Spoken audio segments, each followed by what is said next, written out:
جی بسم اللہ الرحمن الرحیم. تقریباً 8 روز سے بارگاہ شہداء کربلا میں زائرین کی آمد کا سلسلہ جاری ہے اور زائرین کمیٹی خیر العمل ٹرسٹ اور اہلیان محلہ نے تقریباً 7,000 سے زائد زائرین کی میزبانی کا ان کو شرف حاصل ہوا ہے.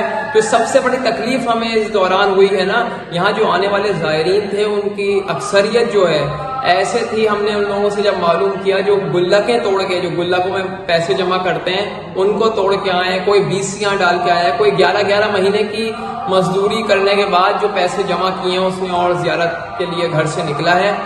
ایسے زائرین اتنے سادے اور جو پہلی مرتبہ جنہوں نے آج تک دیہات سے باہر نہیں نکلے تھے, وہ ان کے اندر یہ جذبہ تھا کہ زیارت کے لیے اپنا تمام سرمایہ لگا دیں اور امام حسین کے زائر بن جائیں.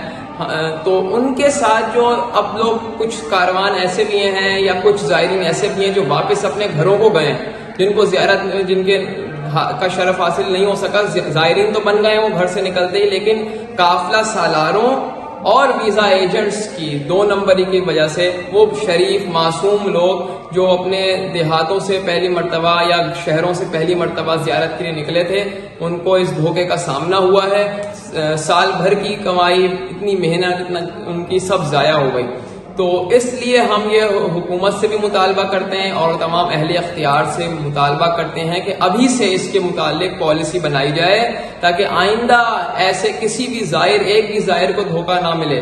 یہ لوگ ابھی ہمارے پاس جب ہم نے زائرین کے مختلف ہم نے ویزا وغیرہ پاسپورٹ نمبر لیا اور آگے معلوم کروایا, تو ایسے بھی زائرین تھے جو یہاں دعا کر رہے تھے کہ ان کا ویزا لگ جائے, اور ان کے ویزا ایجنٹ نے ایران کا ویزا اپلائی ہی نہیں کیا تھا ابھی تک. آج 18 سفر تک جو ہے انہوں نے اپلائی ہی نہیں کیا ہوا, تو کیا ویزا لگنا تھا ان لوگوں کا. تو یہ سب ویزا ایجنٹس کی خاص طور پہ ہے.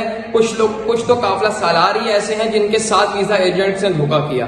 تو یہ 2 نمبر قافلہ سالاروں, ویزا ایجنٹس جو بیٹھے ہوئے ایک مافیا ہے پورا, ان کو کوئی احساس نہیں ہے کہ کون زائر کون, یہ ان کا صرف یہ دھندا چل رہا ہے. تو اس کے حوالے سے ہمارا بھرپور مطالبہ ہے کہ اس پر ایکشن لیا جائے, کمیٹی بنائی جائے اور ان کو رجسٹر کیا جائے. جو پراپر قافلہ سالار یا ویزا ایجنٹس ہیں ان کے لیے باقاعدہ ایک پالیسی بنائی جائے, ان کی رجسٹریشن ہو. یہ کوئی معمولی بات نہیں ہے جو پورے زائرین لوٹ جاتے ہیں. بہت شکریہ.